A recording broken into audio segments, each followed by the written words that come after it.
सभी को नमस्ते। दूसरे सत्र में आप सभी का स्वागत है।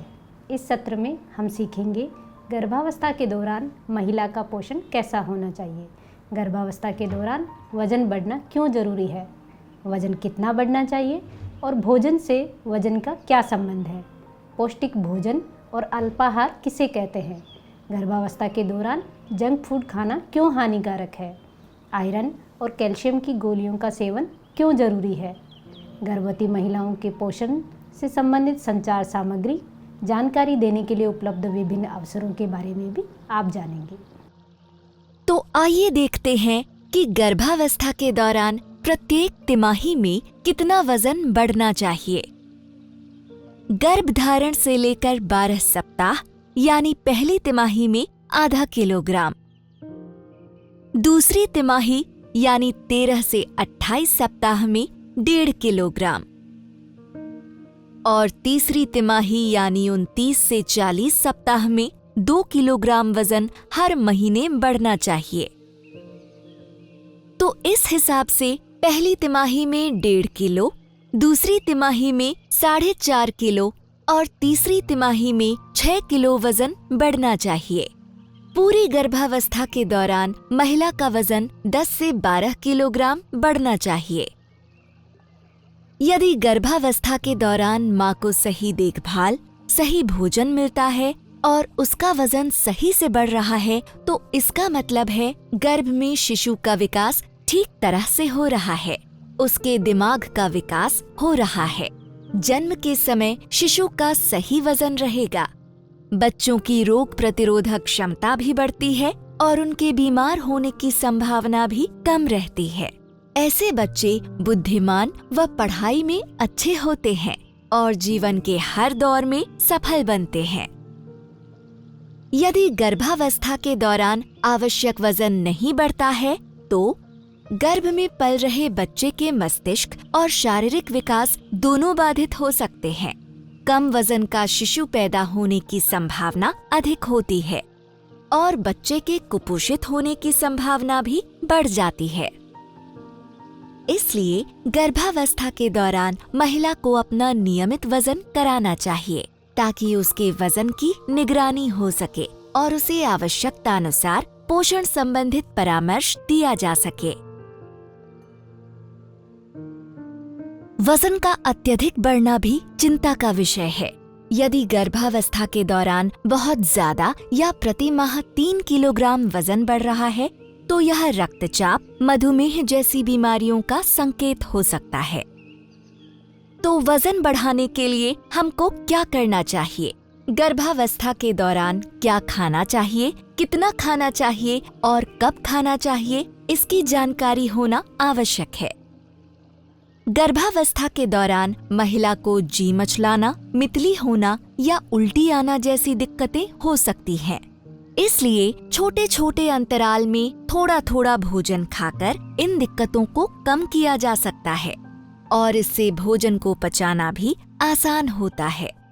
गर्भवती महिला को दिन में कम से कम 3 बार भोजन और इसके अतिरिक्त 2 बार अल्पाहार या नाश्ता भी करना चाहिए। इसके अलावा नियमित अंतराल पर भोजन करने से मां को लगातार ऊर्जा व पोषण मिलता है और साथ ही बच्चा भी सक्रिय रहता है। खाने के बीच में 2 से 3 घंटे से ज्यादा का अंतराल नहीं होना चाहिए क्योंकि इससे पेट में गैस पैदा हो सकती है और यदि महिला एक बार में ज्यादा खाएगी तो उसको उल्टी होने की संभावना भी बढ़ सकती है। इसलिए बीच बीच में अल्पाहार या नाश्ता लेना भी बहुत जरूरी है। गर्भवती महिला को दिन भर में नीचे दिए गए ये 5 खाद्य समूह जरूर खाने चाहिए। जब आहार में विविधता होगी तो गर्भवती महिला को सभी जरूरी पोषक तत्व मिल पाएंगे। इन आवश्यक खाद्य समूह को याद रखने का आसान तरीका है तिरंगा भोजन। जैसा आप इस चित्र में देख रहे हैं, भारतीय झंडे के 3 रंगों से बनता है तिरंगा भोजन, जिसमें केसरिया, सफेद और हरा 3 रंग होते हैं। गर्भवती महिला के भोजन की थाली तिरंगी होनी चाहिए। गर्भवती महिला के पास सुबह और शाम को अल्पाहार या नाश्ते के रूप में खाने के लिए कई प्रकार के विकल्प होते हैं। गर्भावस्था के दौरान महिला पौष्टिक पेय पदार्थों का सेवन भी कर सकती है। गर्भावस्था के दौरान महिला को जंक फूड, चाय और कॉफी का सेवन बिल्कुल नहीं या बहुत कम मात्रा में करना चाहिए। बीड़ी, सिगरेट, शराब और तंबाकू का सेवन तो बिल्कुल भी नहीं करना चाहिए। गर्भावस्था के दौरान तंबाकू के सेवन के कई दुष्प्रभाव होते हैं। इसका सेवन गर्भवती महिला और गर्भ में पल रहे बच्चे के लिए बहुत खतरनाक होता है। अब तक हमने जाना कि गर्भावस्था के दौरान महिला का कितना वजन बढ़ना चाहिए और वजन बढ़ना क्यों जरूरी है। हमने यह भी समझा कि गर्भवती महिला को कौन कौन से पोषण, उचित व्यवहार अपनाने चाहिए और उन्हें क्या क्या अपने भोजन में शामिल करना चाहिए। आइए अब हम कुछ ज़रूरी बिंदुओं पर चर्चा करें। क्या आप बता सकते हैं कि आपके क्षेत्र में अनाज, फल और हरी पत्तेदार व अन्य सब्जियों में मौसम अनुसार क्या क्या विकल्प उपलब्ध है? क्या गर्भवती महिलाओं और उनके परिवार में किसी खाद्य पदार्थ को लेकर भ्रांतियां होती हैं या उन्हें खाने से मना किया जाता है? कौन से ऐसे पदार्थ होते हैं जो उनका सेवन ना करने के कारण देखने को मिलते हैं? हम ऐसे पौष्टिक खाद्य पदार्थों के सेवन के लिए गर्भवती महिलाओं और उनके परिवारजनों को कैसे समझाएंगे? यदि गर्भवती महिला तंबाकू का सेवन करेंगी तो उसका उनके खानपान और होने वाले बच्चे पर क्या असर पड़ेगा? गर्भवती महिलाओं और उनके परिवार में कुछ खाद्य पदार्थों को लेकर भ्रांतियां होती हैं, जैसे पपीते की तासीर गर्म होती है जिसकी वजह से गर्भपात हो सकता है, या चिकने फल व सब्जियां जैसे भिंडी, केला बच्चे को चिपक जाएंगे। हमें उन्हें समझाना होगा कि केला और पपीता पोषक तत्वों से भरपूर होते हैं। यह गर्भवती महिलाओं को पोषण और ऊर्जा देते हैं। साथ में बच्चे को भी जरूरी पोषक तत्व जैसे विटामिन ए, पोटेशियम और आयरन प्रदान करते हैं।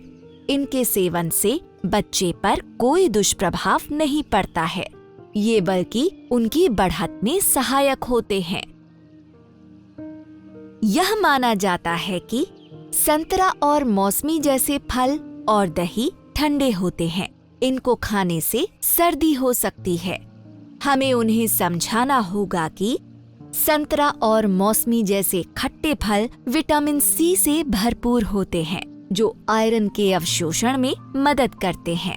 कुछ धार्मिक मान्यताएं हैं कि गर्भवती महिलाओं को सफेद रंग के खाद्य जैसे चावल, दूध, दही आदि नहीं खाना चाहिए, क्योंकि ऐसा करने से माँ और बच्चे पर बुरा प्रभाव नहीं पड़ेगा और सुरक्षित प्रसव होगा। हमें उन्हें समझाना होगा कि दही में अच्छे प्रकार के बैक्टीरिया होते हैं जो पाचन मजबूत करने के साथ रोग प्रतिरोधक क्षमता को भी बढ़ाते हैं।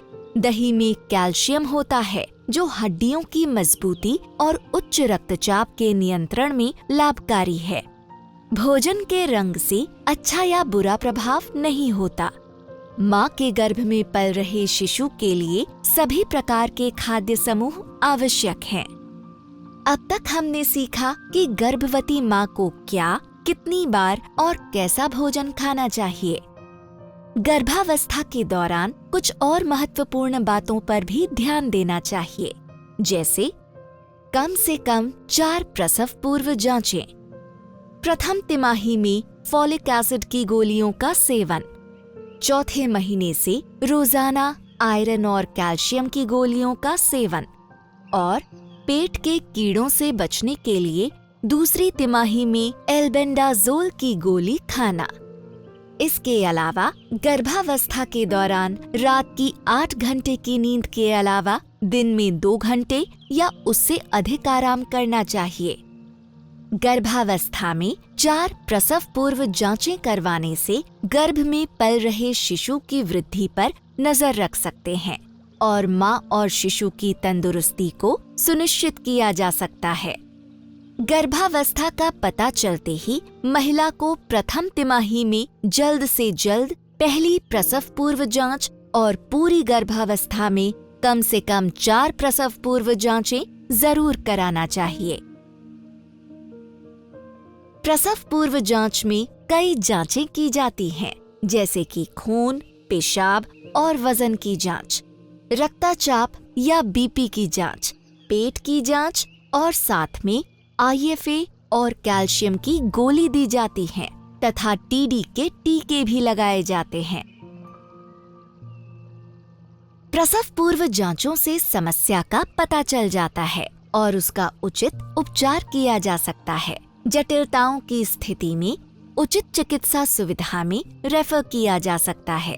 प्रसव पूर्व जांचों के दौरान हम गर्भवती माँ और उसके परिवार के सदस्यों को बच्चे के जन्म और उसकी देखभाल के लिए भावनात्मक और शारीरिक रूप से तैयार कर सकते हैं और जन्म के तुरंत बाद माँ का पहला गाढ़ा दूध 6 माह तक केवल स्तनपान और प्रसव के बाद परिवार नियोजन और 2 बच्चों के बीच अंतराल के बारे में सलाह दे सकते हैं। गर्भावस्था के पहले 3 महीनों में फोलिक एसिड की गोलियों का सेवन करना चाहिए। ये शिशु के रीढ़ की हड्डी और मस्तिष्क संबंधी जन्मजात दोषों से बचाता है। ये गोलियां सरकारी अस्पताल या ANM या आशा के द्वारा मुफ्त प्रदान की जाती हैं। इसके अलावा पेट के कीड़ों से बचने के लिए एल्बेंडाजोल की गोली जो 5वें से 6ठे माह में दी जाती है, क्योंकि पेट के कीड़े गर्भवती महिलाओं को कुपोषित कर सकते हैं। एल्बेंडाजोल की गोली ANM और आशा द्वारा दी जाती है।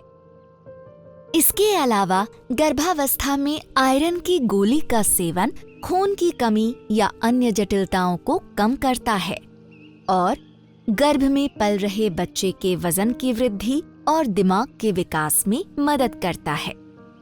आयरन की एक गोली रात को सोते समय लें। आयरन की गोली सादा या नींबू पानी के साथ लें।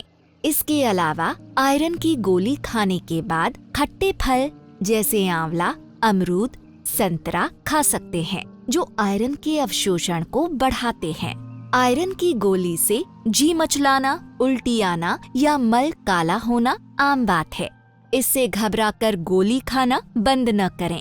यदि गर्भवती महिला को रोजाना आयरन की 2 गोली खानी है, तो वह एक गोली दोपहर के भोजन के बाद और दूसरी गोली रात को खा सकती है। ध्यान रखें कि आयरन की गोली चाय या दूध के साथ न खाएं और न ही इसको कैल्शियम की गोलियों के साथ में खाना चाहिए।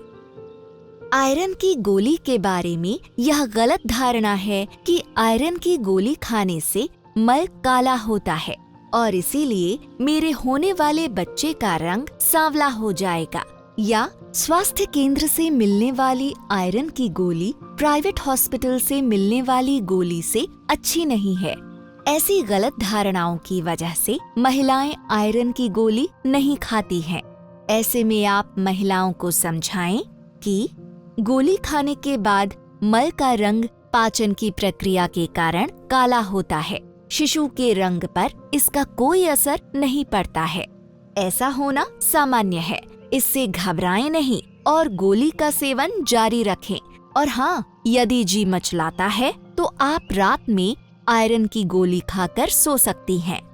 इसके अलावा सरकार द्वारा दी जा रही आयरन की गोलियां सभी गुणवत्ता के पैमाने पास करके ही उपलब्ध होती हैं। इसलिए यह प्राइवेट अस्पतालों या दुकानों पर मिलने वाली दवाइयों से कम प्रभावी नहीं है। हाँ, फर्क सिर्फ इतना है कि प्राइवेट दुकान पर हमें पैसा देना पड़ता है और सरकारी केंद्रों पर यह मुफ्त मिलती है, जिसका भुगतान सरकार करती है। गर्भावस्था के दौरान आयरन की गोली के साथ साथ आयरन युक्त आहार का भी सेवन करें, जैसे कि पालक, मेथी, चौलाई, मूली के पत्ते, बथुआ, सरसों, सहजन की फलियां व पत्तियां, बाजरा अपने भोजन में शामिल करें। आइए अब कैल्शियम की गोली के फायदों के बारे में जानते हैं। कैल्शियम की गोलियों का सेवन प्रसव के दौरान होने वाली जटिलताएं जैसे उच्च रक्तचाप, सूजन, दौरे पड़ना आदि के जोखिम को कम करता है। गर्भवती महिलाओं को चौथे महीने से रोजाना 2 गोलियों का सेवन करना चाहिए। पहली गोली सुबह के नाश्ते के बाद और दूसरी गोली दोपहर के भोजन के बाद खा सकती हैं। कैल्शियम की दोनों गोलियां एक साथ नहीं खाना चाहिए। दोनों गोलियों को अलग अलग समय पर भोजन के साथ ही खाना चाहिए। कैल्शियम की गोली आयरन की गोली के साथ भी नहीं खाना चाहिए। गर्भवती महिला कैल्शियम की गोली के साथ साथ कैल्शियम से भरपूर आहार लेना ना भूलें, जैसे कि दूध और दूध से बनी चीजें जैसे कि राब, पनीर, दही और यदि मांसाहारी भोजन खाते हैं तो मांसाहारी भोजन भी खाएं। तो बहनों, अभी हमने जाना कि गर्भवती महिला को कब कब और कुल कितनी प्रसव पूर्व जांचें करवानी चाहिए। गर्भावस्था के समय सभी चारों जांचें कराना क्यों जरूरी है। हमने यह भी समझा कि गर्भवती महिला को आयरन और कैल्शियम की गोली के नियमित सेवन से क्या फ़ायदे होते हैं। आप लोगों ने ये पाया होगा कि कई महिलाएं आयरन की गोलियों का नियमित सेवन नहीं करती हैं। आपके क्षेत्र में गर्भवती महिलाओं के आयरन की गोली का नियमित सेवन ना करने के क्या कारण देखने को मिलते हैं। यदि इन कारणों की वजह से किसी गर्भवती महिला ने आयरन की गोली खाना छोड़ दिया है तो आप उसे क्या सलाह देंगी। अभी तक हमने गर्भावस्था के दौरान पोषण और प्रसव पूर्व देखभाल के बारे में जाना। आइए अब उन संचार सामग्रियों के बारे में बात करते हैं जो गर्भवती महिला के पोषण और देखभाल के बारे में समुदाय तक प्रभावी तरीके से संदेश पहुंचाने में आपकी मदद करेगी। हमने गर्भावस्था के दौरान पोषण और प्रसव पूर्व देखभाल के बारे में जाना। आइए अब उन संचार सामग्रियों के बारे में बात करते हैं जो गर्भवती महिला के पोषण और देखभाल के बारे में समुदाय तक प्रभावी तरीके से संदेश पहुंचाने में आपकी मदद करेंगी। गर्भावस्था के दौरान पोषण और देखभाल संबंधित जानकारी देने के लिए आपके पास विभिन्न प्रकार की संचार सामग्री उपलब्ध हैं, जैसे कि फ्लिप बुक, प्रशिक्षण मार्गदर्शिका, पोस्टर, वीडियो फिल्म, ILA प्रशिक्षण के दौरान प्राप्त टेक अवे, परामर्श पुस्तिका। इस सत्र में हम आपके पास उपलब्ध प्रशिक्षण मार्गदर्शिका के बारे में विस्तार से जानते हैं। परामर्शदाता के रूप में आपको सभी जानकारियां होना और लाभार्थियों को सही तरीके से संदेश देना आवश्यक है। यह मार्गदर्शिका आपको गर्भावस्था में पोषण पर जानकारी बढ़ाने में मदद करेगी। परामर्शदाता के रूप में आपको सभी जानकारियां होना और लाभार्थियों को सही संदेश देना आवश्यक है। यह मार्गदर्शिका आपको गर्भावस्था में पोषण पर जानकारी बढ़ाने में मदद करेगी। मार्गदर्शिका के सत्र 3 और 4 में गर्भवती महिलाओं और धात्री माताओं के पोषण संबंधित सभी जानकारियां विस्तार से दी गई हैं। गर्भवती महिला के पोषण के अलावा इस मार्गदर्शिका में बच्चों की देखभाल और पोषण संबंधित भी सारी जानकारियां दी गई हैं। इस मार्गदर्शिका में अधिक से अधिक चित्रों का उपयोग किया गया है, तो आप इसे परामर्श देने के लिए भी इस्तेमाल कर सकती हैं। गर्भवती महिला की देखभाल और पोषण के लिए बहुत अच्छी वीडियो फिल्म्स भी उपलब्ध हैं। इनमें से कुछ वीडियो फिल्म आपके पास भी होंगी। इन वीडियो में गर्भावस्था के दौरान ध्यान देने वाली बातें जैसे प्रसव पूर्व जांचें समय पर करवाना, पौष्टिक आहार खाना जैसी महत्वपूर्ण बातें नाटक के माध्यम से समझाई गई हैं।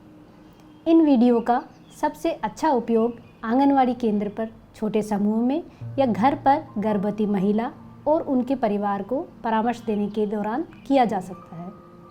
लेकिन एक बात ज़रूर ध्यान रखें, परामर्श के शुरुआत में ही वीडियो ना दिखाएं।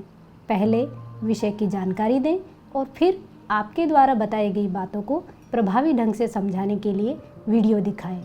वीडियो को दिखाकर सदस्यों से पूछें कि उन्हें क्या समझ में आया और मुख्य संदेशों को ज़रूर दोहराएं। गर्भावस्था में पोषण के बारे में संदेश देने के लिए आपके पास विभिन्न अवसर उपलब्ध हैं। गृह भेंट, सामुदायिक कार्यक्रम जैसे सुपोषण और गोद भराई दिवस, MCHN दिवस, पोषाहार वितरण दिवस आदि ऐसे अवसर हैं जिनमें आप जानकारी दे सकती हैं। इस सत्र में हम सामुदायिक कार्यक्रम गोद भराई दिवस को विस्तार से समझेंगे। गोद भराई दिवस कार्यक्रम का मुख्य उद्देश्य सुरक्षित गर्भावस्था के लिए गर्भवती महिला और उनके परिवार के सदस्यों को महत्वपूर्ण सलाह व जानकारी देना है। इसमें आंगनवाड़ी केंद्र पर मिलने वाली सेवाओं की सूचना भी दी जाती है और गर्भावस्था के दौरान देखभाल और पोषण उचित व्यवहार अपनाने के महत्व पर महिला के पति और परिवार के सदस्यों को जागरूक किया जाता है। गोद भराई दिवस कार्यक्रम के मुख्य लक्षित लाभार्थी तीसरे और चौथे महीने की गर्भवती महिलाएं, उनके पति और परिवार के अन्य सदस्य होते हैं। परिवार में अन्य देखभाल करने वाले जैसे कि ननद, भाभी, बुजुर्ग महिलाएं। गर्भवती महिला यदि किसी स्वयं सहायता समूह से जुड़ी है तो उस समूह के सदस्य गांव की अन्य गर्भवती महिलाओं को भी गोद भराई दिवस में शामिल करना चाहिए। गांव के अन्य प्रभावशाली व्यक्ति जैसे सरपंच, वार्ड पंच आदि को भी कार्यक्रम में जरूर आमंत्रित करें। आइए जानते हैं कि गोद भराई दिवस को कैसे मनाया जाता है। सबसे पहले गर्भवती महिलाओं का रोली टीके अथवा माला से स्वागत किया जाता है। फिर महिला को आंगनबाड़ी केंद्र द्वारा निर्धारित उपहार व सामग्री देकर और उसके महत्व को समझाया जाता है। उपहार व सामग्री में मौसम अनुसार हरी साग अथवा सब्जी, फल, आयरन व कैल्शियम की गोली का एक एक पत्ता, 1 किलो स्थानीय मोटे अनाज का आटा जैसे कि बाजरा, मक्का, रागी, ज्वार आदि और सुहाग का सामान दिया जाता है।